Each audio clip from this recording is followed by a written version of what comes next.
ระพุทธศาสนาและวัฒนธรรมระบบ FM 104.5 เมกะเฮิรตซ์ รายการต่อไปเป็นรายการคดีโลกคดีธรรม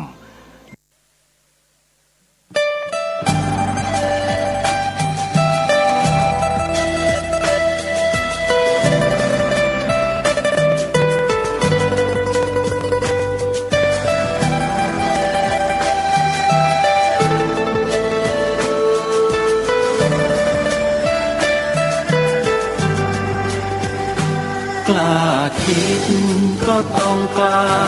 ทำอย่ากลัวถ้าทำความดีเป็นศึกษาปัญหาให้ทันท่วงทีเมืองไทยจะพัฒนากว่านี้รายการดีๆคดีโลกคดีธรรมขอ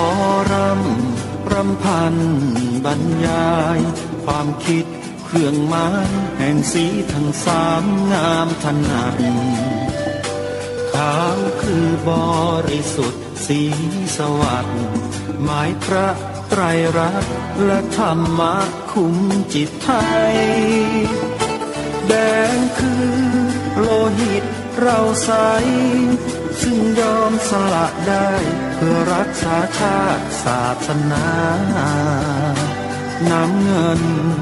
คือสีโสภาอันจอมประชาถ้าโปรดเป็นของส่วนองค์จับริ้วเข้าเป็นไตรรงค์จึงเป็นสีธงที่รักแห่งเราชาวไทยทหารอวตารนำไปยงยุทธวิชัยวิชิตก็ชูเกียรติสยามประเทศไทยที่เจริญมั่นคงมาได้จนถึงทุกวันนี้มิได้เกิดขึ้นจากความหวาดกลัวอย่างพลาดเขลาแต่บรรพบุรุษไทยของเราทุกยุคทุกสมัยล้วนแต่มีความกล้าหาญและชาญฉลาดปกป้องเอกราชสร้างชาติให้เกิดความมั่นคงโดยมีธงแห่งพระไตรรัตน์เป็นเครื่องนำชัยจึงเป็นที่มาที่ไปของรายการคดีโลกคดีธรรมกล้าคิดก็ต้องกล้าทำอย่ากลัวถ้าทำความดีเป็นศึกษาปัญหาให้ทันท่วงทีเมืองไทยจะพัฒนากว่านี้รายการดีๆคดีโลกคดีธรรมรายการดีๆคดีโลกคดีธรรม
วันนี้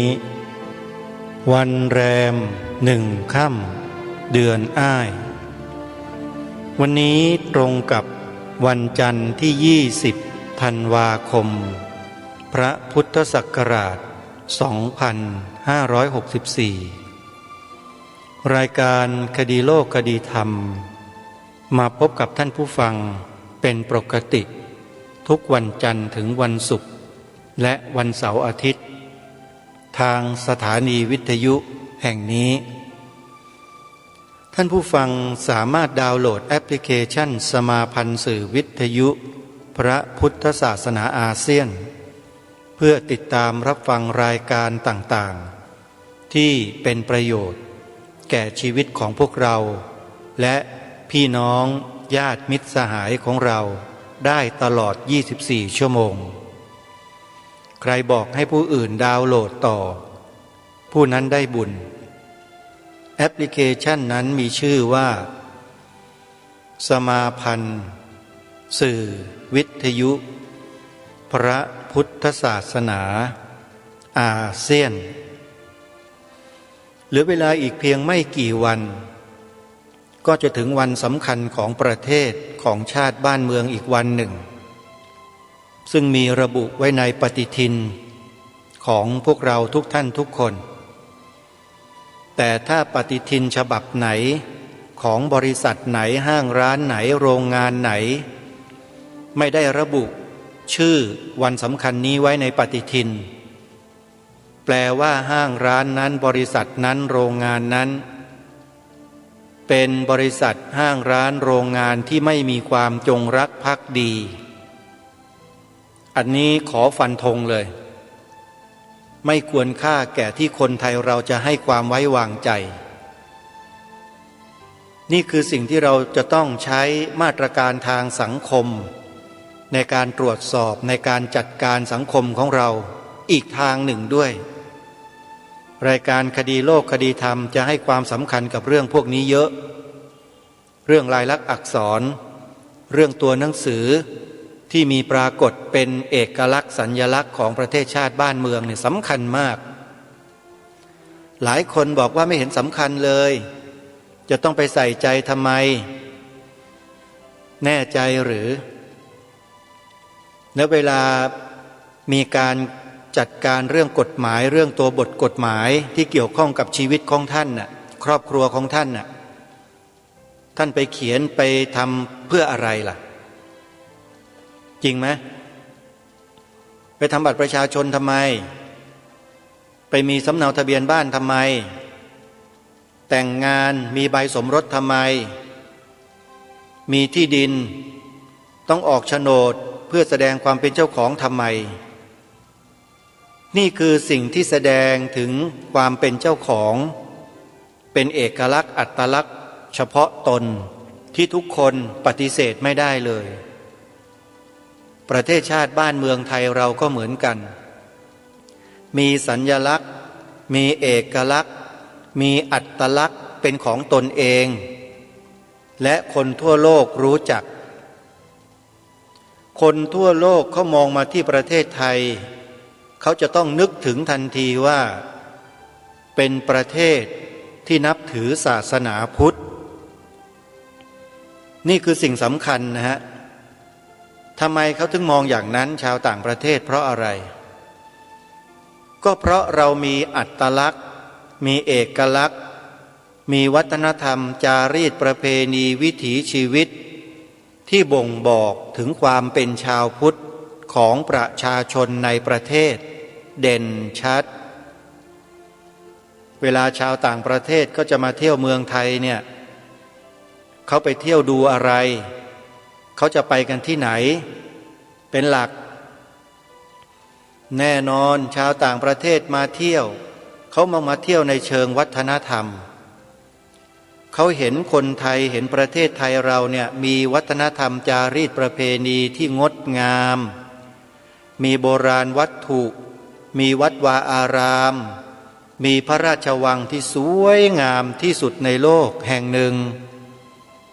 จะบอกว่าสวยที่สุดในโลกที่สุดๆเลยก็ไม่ผิด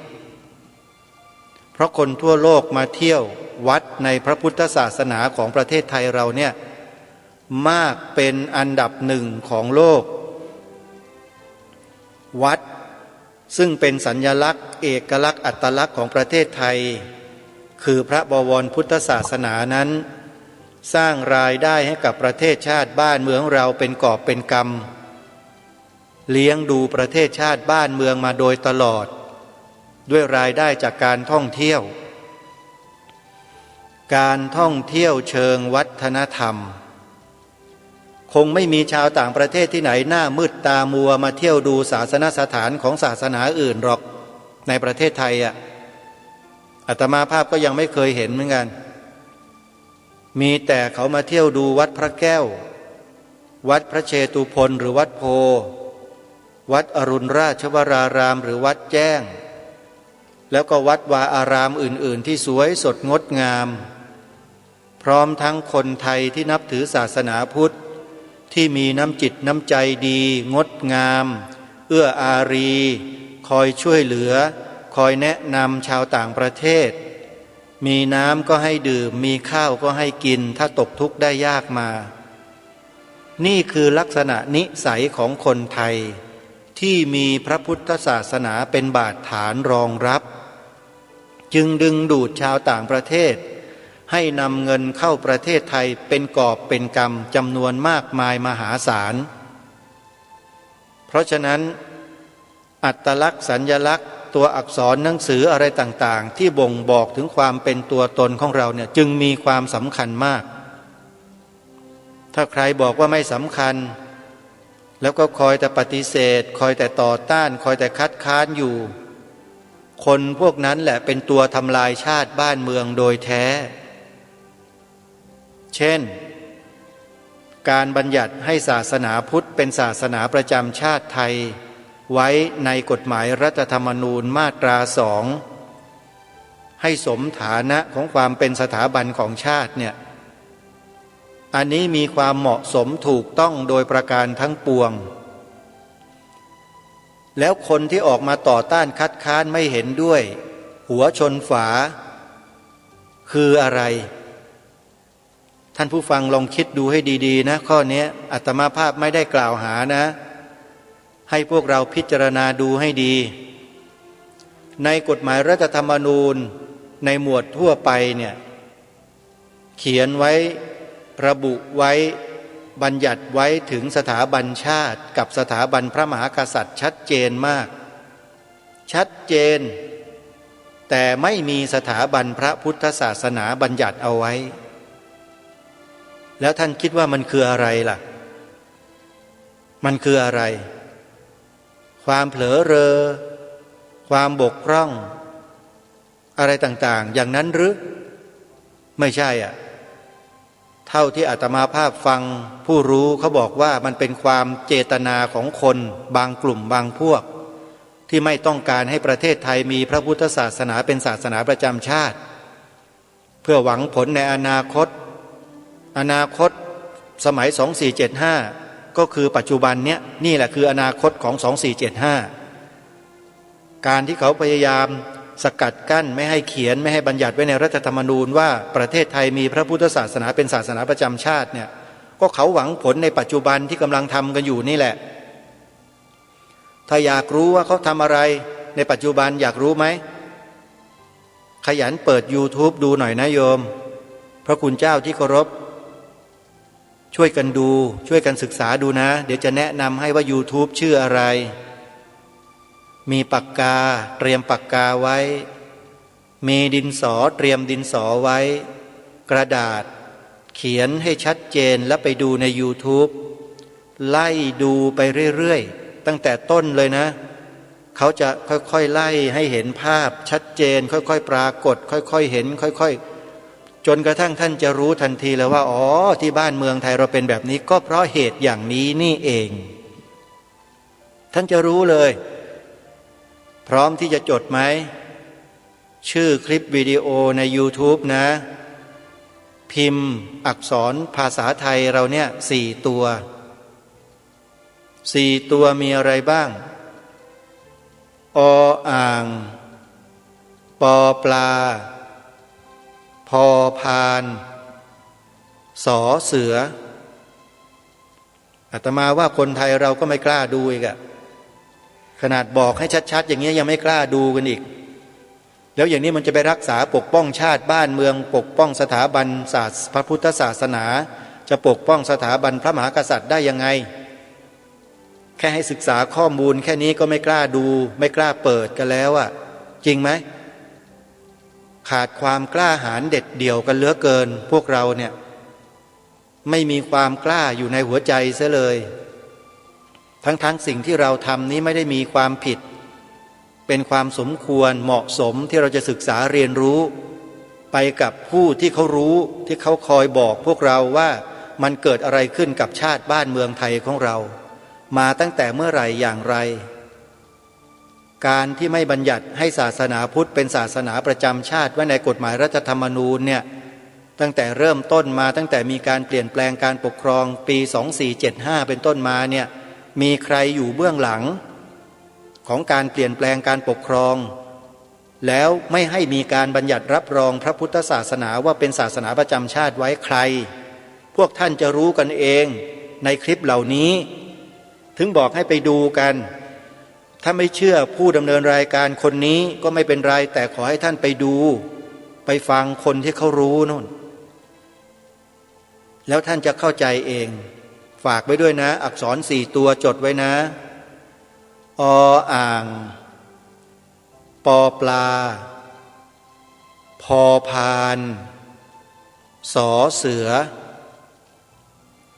ไปดูกันแล้วส่งต่อกันไปให้เยอะๆเชื่อเถอะแล้วท่านจะรู้ว่า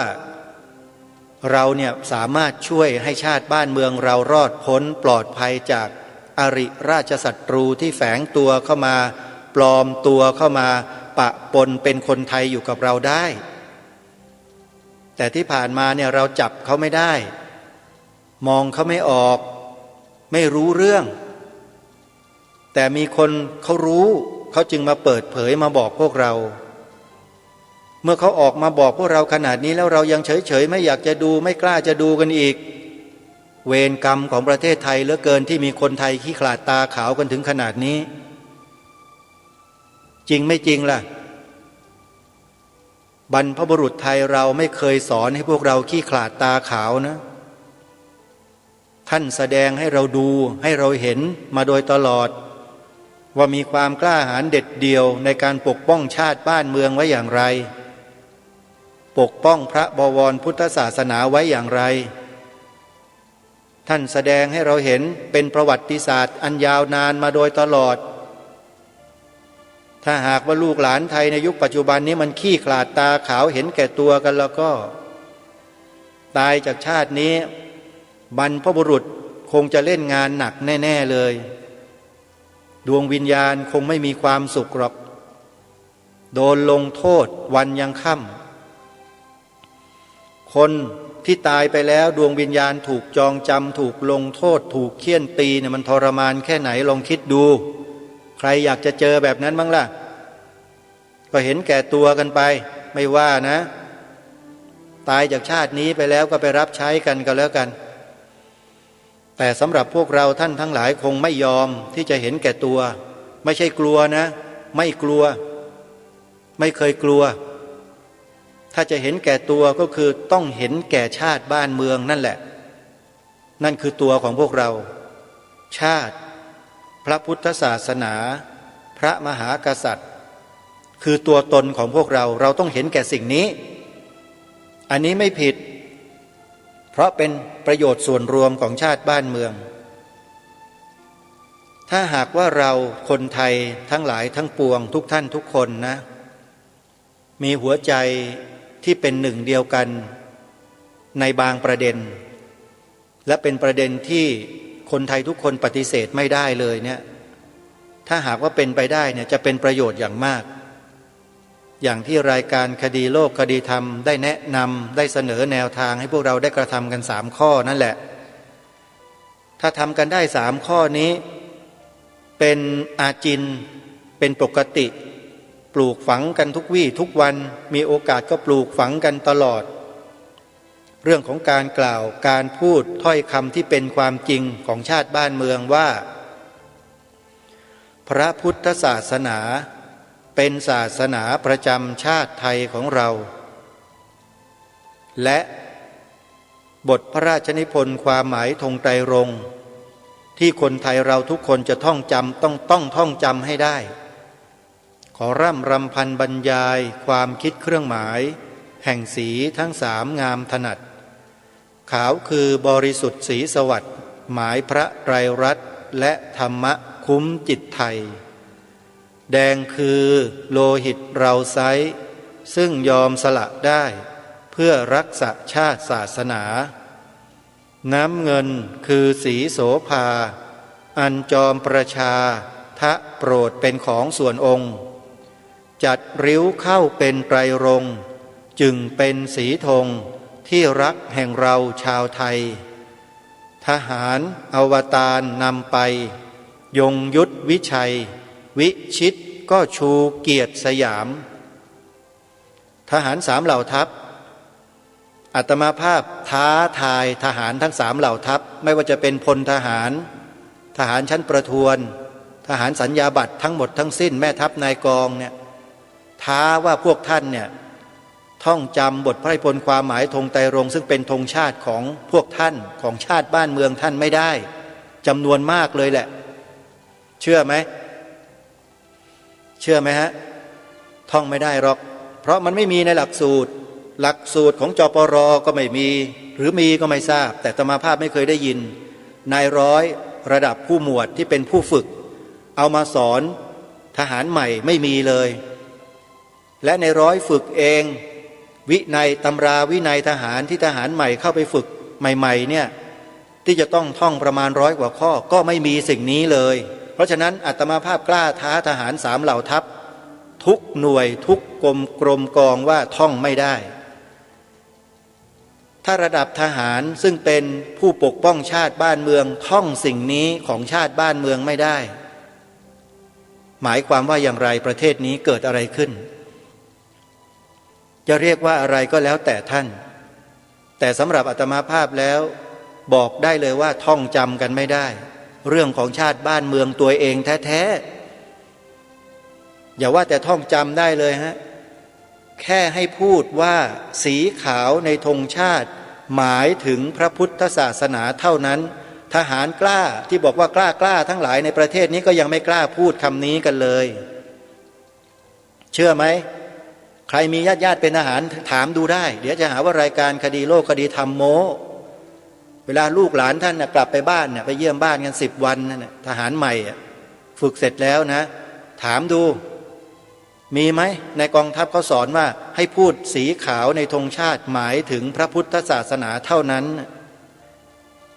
อันเนี้ยมันเป็นสิ่งที่สะท้อนให้เห็นอะไร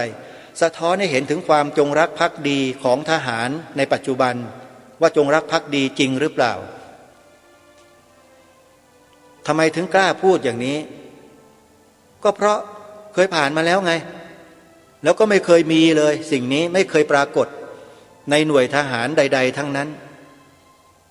ไม่รู้ใครไปออกกฎระเบียบหรือมีคำสั่งในลักษณะที่ต้องห้ามไม่ให้ทหารกล่าวคำนี้พูดความจริงในข้อนี้ของชาติบ้านเมืองตัวเองฝากด้วยนะผู้ที่มีอำนาจในกองทัพทั้งหลายนำสิ่งนี้ไปปลูกฝังทหารทั้งเหล่าทัพทุกๆเหล่าทัพให้นำสิ่งที่ถูกต้องของชาติบ้านเมืองกลับมาแล้วอย่าให้ใครมากล่อมประสาทให้กลายเป็นคนขี้ขลาดตาขาวไม่กล้าที่จะยกความจริงเทิดทูนความจริงของชาติบ้านเมืองกันอีกมันจะเสียชื่อเสียเกียรติของความเป็นทหารจริงไม่จริงสีขาวในธงชาติ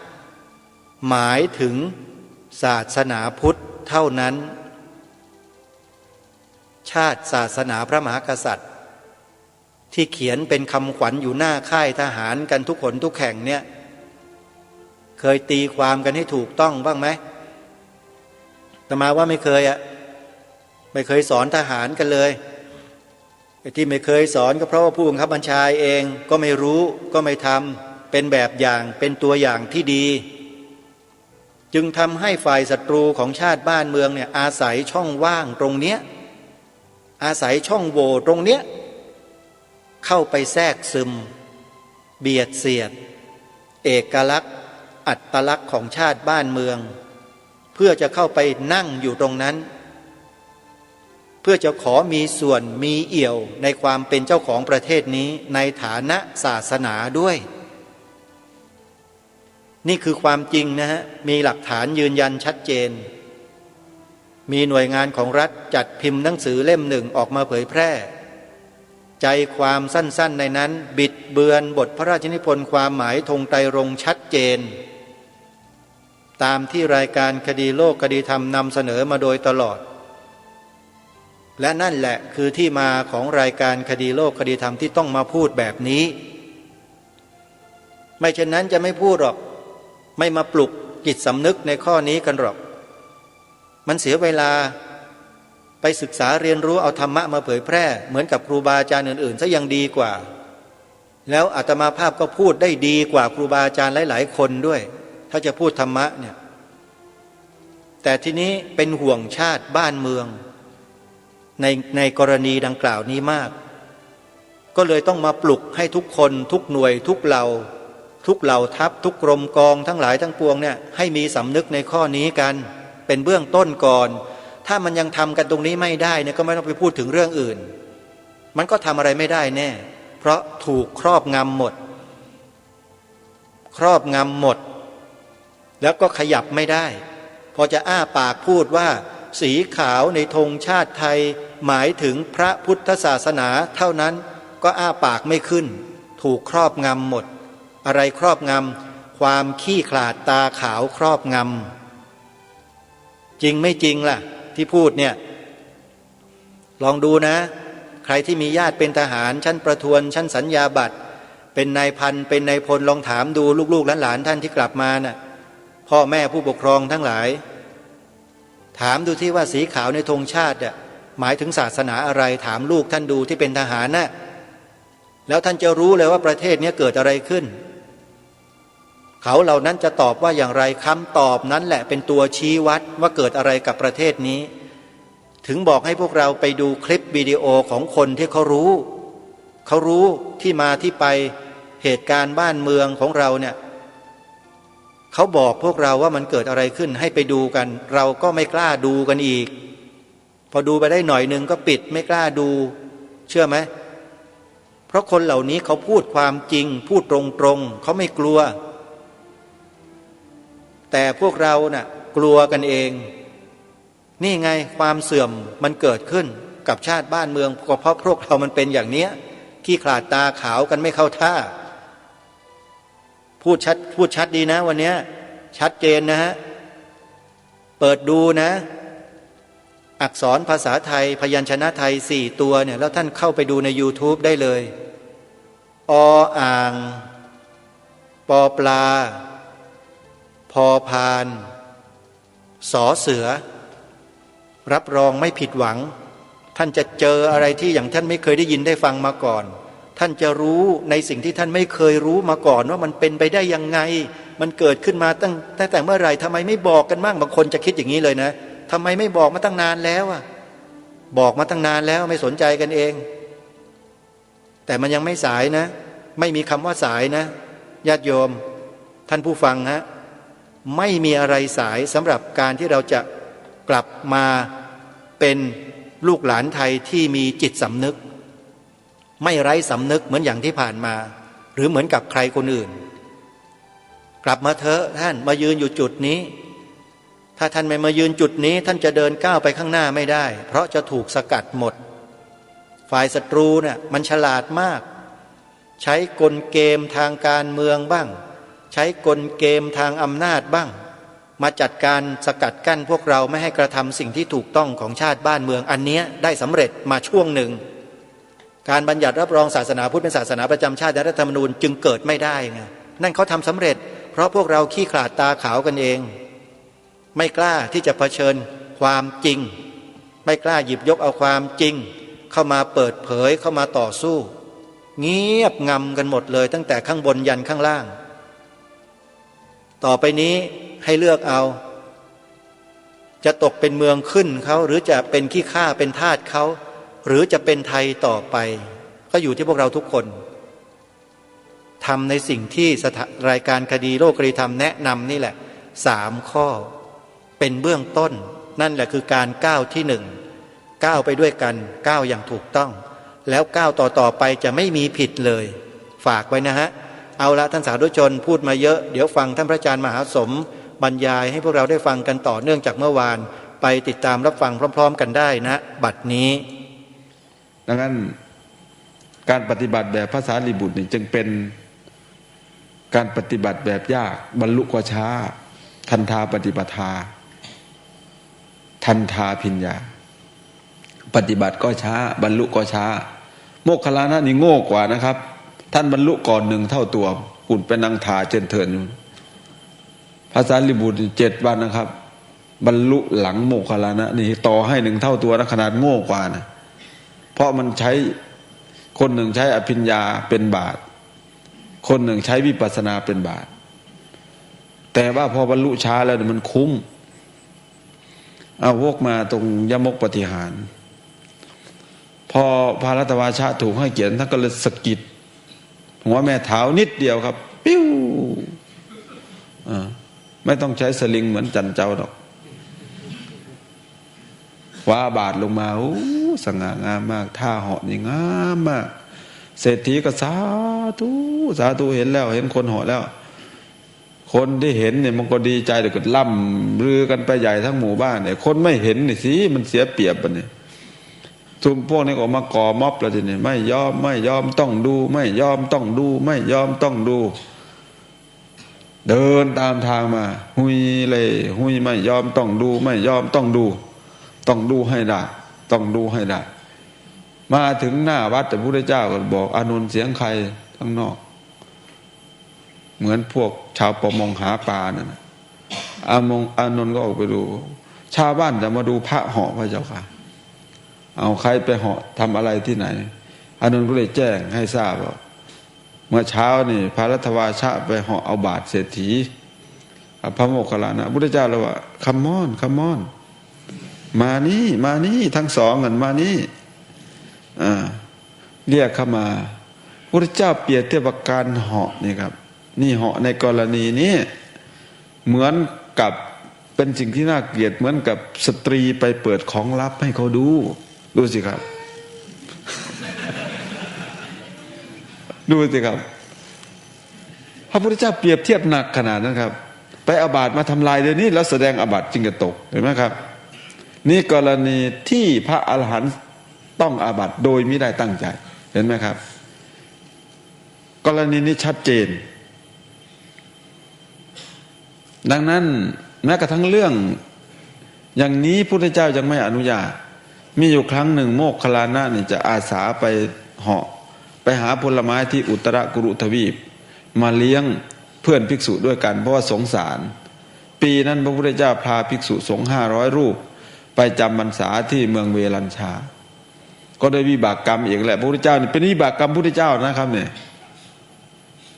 คือพระพุทธเจ้านี่สมัยหนึ่งสมัยนานมากครับนับกลับไม่ได้นะมีอยู่ชาตินั้นนะชาติหนึ่งที่พระพุทธเจ้าไปป้องกันวัวไม่ให้มันลงดื่มน้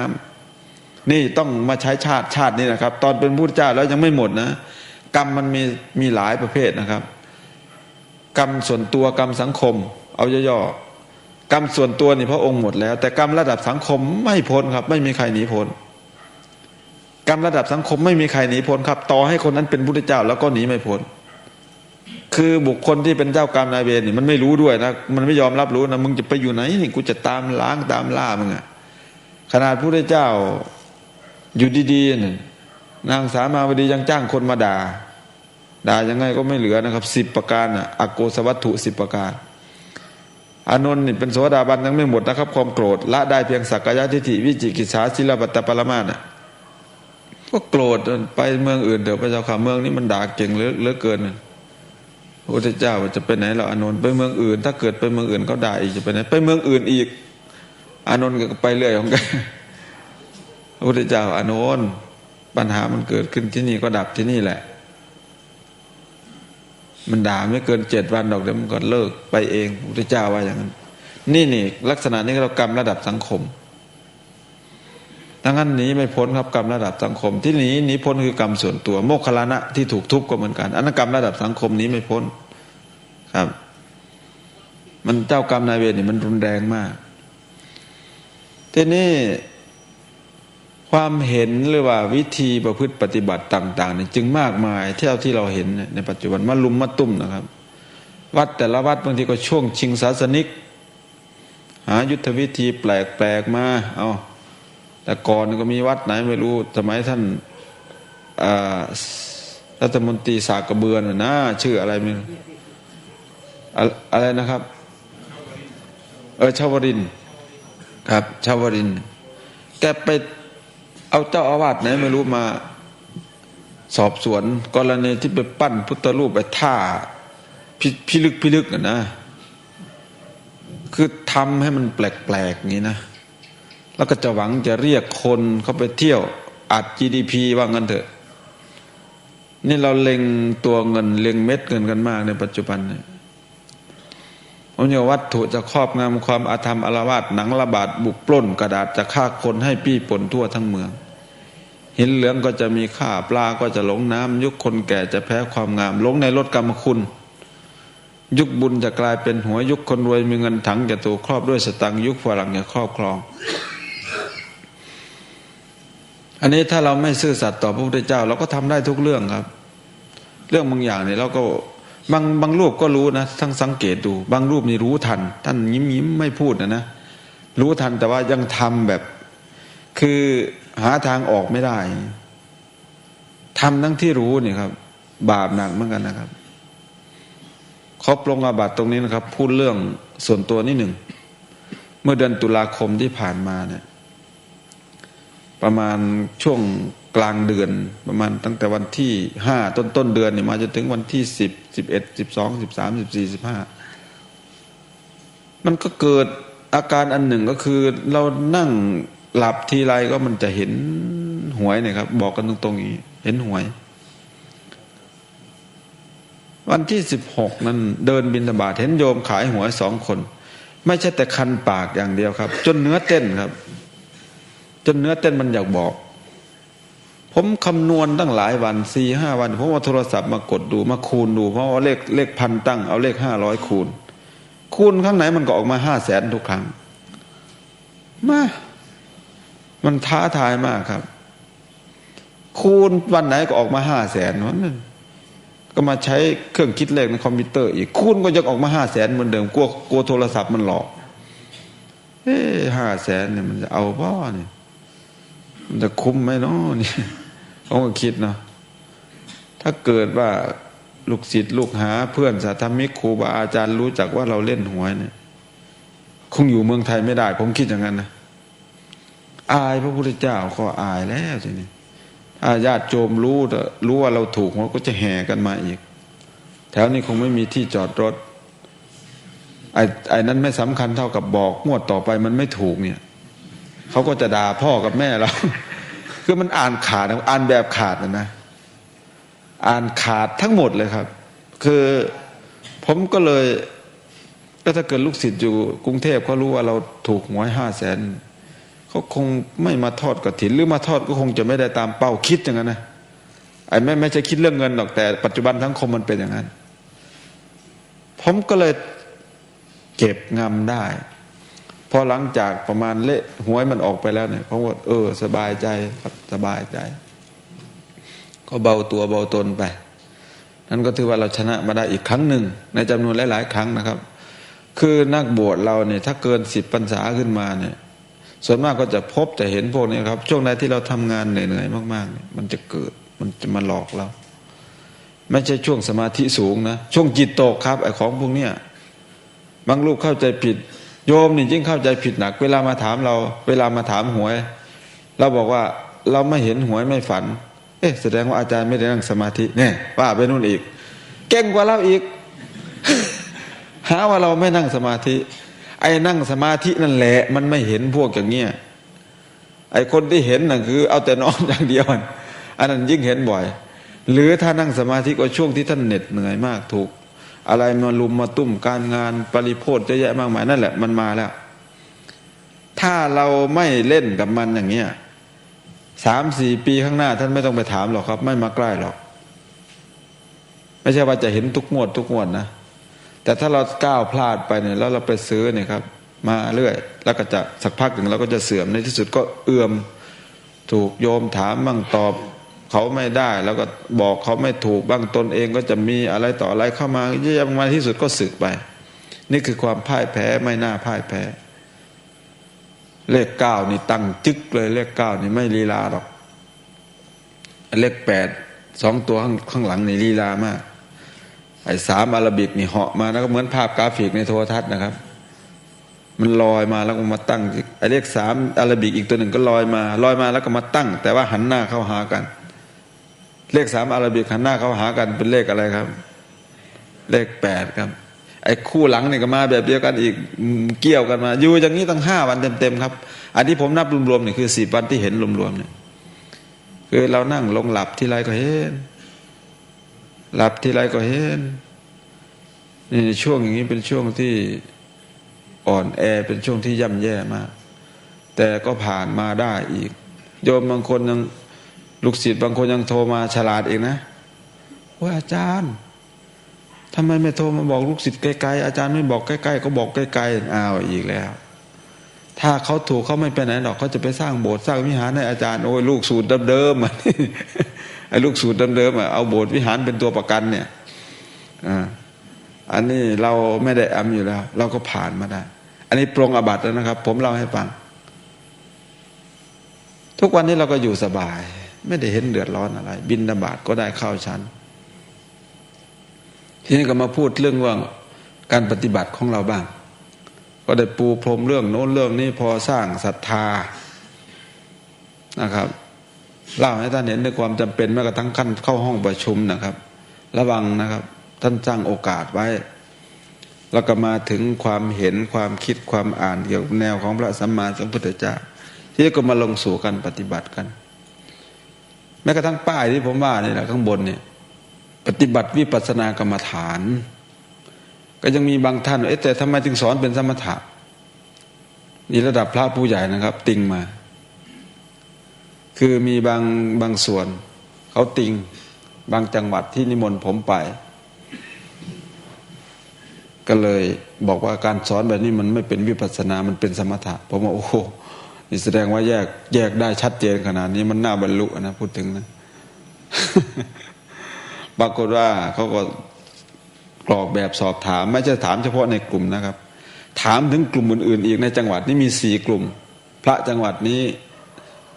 วิทยาเขตจังหวัดนี้นี่เยอะมากครับเราแบ่งเป็น4 กลุ่มแล้วให้ผมไปบรรยายทุกกลุ่มปรากฏว่าเขาก็ทำแบบสอบถามออกมาก็มีตั้งแต่ที่ผมไปบรรยายนี่แหละก็ได้คะแนนเต็ม100ทั้งหมดอันนี้ขออภัยนะครับอันนี้คือหลักฐานผมได้มาอย่างนั้นถ้าเป็นอย่างนั้นก็แสดงว่าเรื่องนี้มันต้องปูศรัทธากันต้องซื้อใจกันจริงๆแล้วเรื่องวิปัสสนานั้นอย่างวิปัสสนาภูมิหรือวิปัสสนูปกิเลสแต่ละชื่อแต่ที่มันเข้าไปสมาทกับศัพท์อื่นๆเนี่ยอย่างวิปัสสนูปกิเลสนี่ทำไมมันจึงเกิดถ้าท่านปฏิบัติผิดจากวิปัสสนานี่ไม่เกิดแน่นอนครับไม่เกิดแน่นอนไอ้ที่วิปัสสนูปกิเลสเกิดนั้นเพราะท่านปฏิบัติถูกเราจะเข้าไปหาโจรจะไปทางไหนล่ะครับจึงจะพบโจรถ้าเราไม่เดินเข้าประตูบ้านมันถ้าโจรบ้านโจรหลังนี้เป็นบ้านโจรเกิดแล้วไปอีกทางหนึ่งไม่มีทางพบโจรครับอันนี้มันก็เป็นข้อสอบของวิปัสสนาตั้งแต่ท่านได้อย่างวิปัสสนาญาณใช่ไหมวิปัสสนาญาณ9อันนี้ไม่ต้องท่องแล้วก็คิดว่าคงไม่บรรยายในงานนี้ยกตัวอย่างให้ฟังอย่างอุทยพยญาณข้อแรกเลยนี่แหละครับพอเข้าสู่ตรงนี้เนี่ยมันก็เห็นอยู่แล้วว่าเกี่ยวกับขันธ์5ตลอดเห็นความเกิดเห็นความดับเห็นความเสื่อมความแตกสลายพังคานุปัสสนาพยตูอะไรต่างๆพวกนี้เห็นแล้วก็น่ากลัวเราเห็นอะไรมันเกิดขึ้นความเสื่อมความดับของขันธ์5พวกนี้ขณะนั้นสติเรามันอ่อนใช่ไหมครับสติอ่อนวิปัสสนูกิเลสนี่วิปัสสนูปกิเลสนี่จะไม่เกิดเต็มที่ถ้าสติแก่กล้าขึ้นมาแล้วมันจะเกิดเพราะว่าถ้าไปขั้นวิปัสสนานี่ปัญญาจะต้องเป็นพระเอกสตินี่จะเป็นรองนะครับคือถ้าอยู่ขั้นสมถะนี่ พระเอกคือสติปัญญาจะเป็นรอง แต่พอไปสู่วิปัสสนาเนี่ยปัญญาเป็นพระเอกสติจะเป็นรอง ถ้าสติแก่มากๆเนี่ยวิปัสสนูปกิเลส1 ใน 10 ข้อท่านคงอ่านผ่านมาแล้วมีสติแก่กล้ามากใน1 ในจำนวน10 ข้อนั่นนะประมาณข้อ 6หรือข้อ 7ผมไม่จำแต่อ่านพบบ่อยสติแก่กล้ามากๆเนี่ยคือกลายเป็นผู้ร้ายนะครับในขั้นวิปัสสนาเนี่ยดังนั้นถ้าขั้นวิปัสสนาต้องเน้นปัญญาเน้นวิจารณะเน้นธรรมวิจยะนะไปถึงขั้นนั้นแล้วขั้นแสงก็ขึ้นจากพวกนี้แหละครับแต่แสงนี่มี2 ประการแสงที่เอามาใช้เกี่ยวกับเรื่องอิทธิฤทธิ์ส่วนมากก็อยู่ระดับฌาน 5นี่เองอากาสานัญจายตนะและอีกแสงอันหนึ่งก็เกิดจากคุณธรรมชั้นสูงภายในถ้าท่านได้ศึกษาประวัติเกี่ยวกับพุทธศาสนามากๆอันพุทธประวัติท่านจะรู้จักประวัติ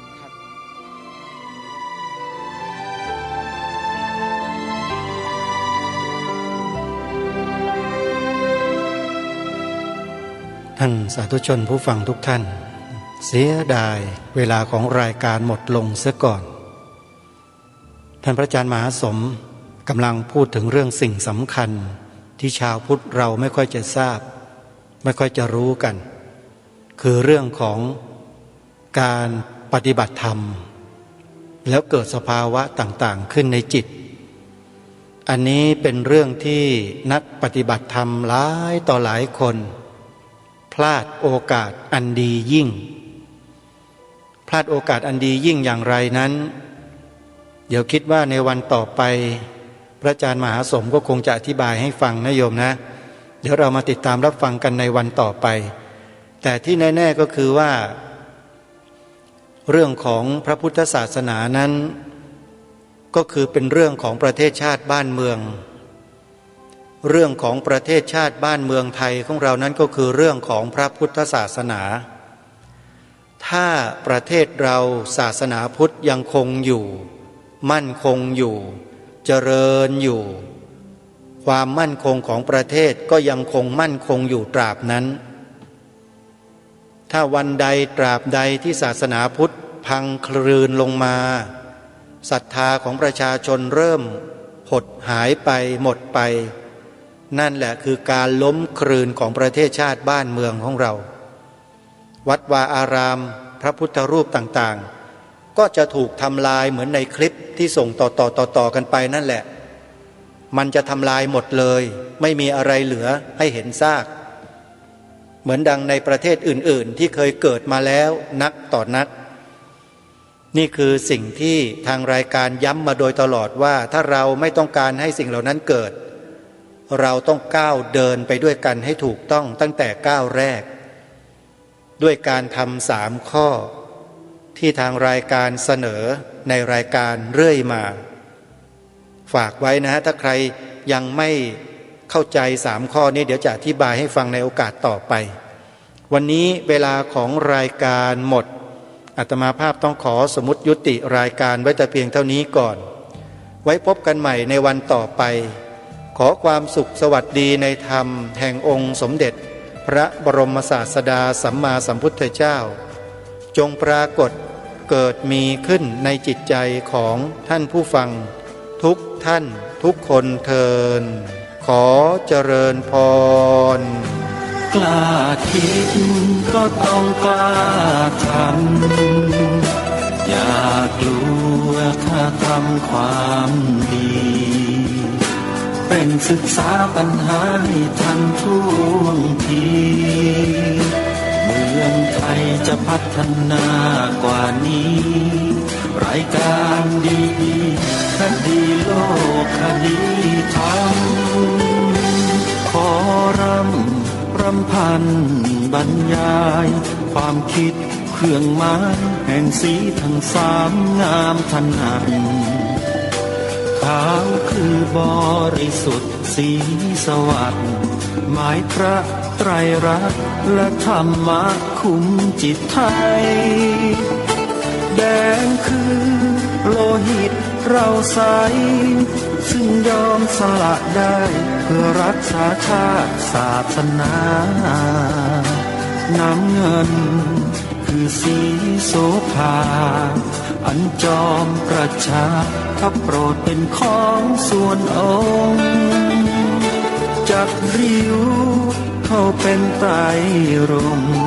จึงเป็นสีธงที่รักแห่งเราชาวไทย ทหารอวตารนำไป ยงยุทธวิชัยวิชิตก็ชูเกียรติสยาม ประเทศไทยที่เจริญมั่นคงมาได้จนถึงทุกวันนี้มิได้เกิดขึ้นจากความหวาดกลัวอย่างคลาดเขลาแต่บรรพบุรุษไทยของเราทุกยุคทุกสมัยล้วนแต่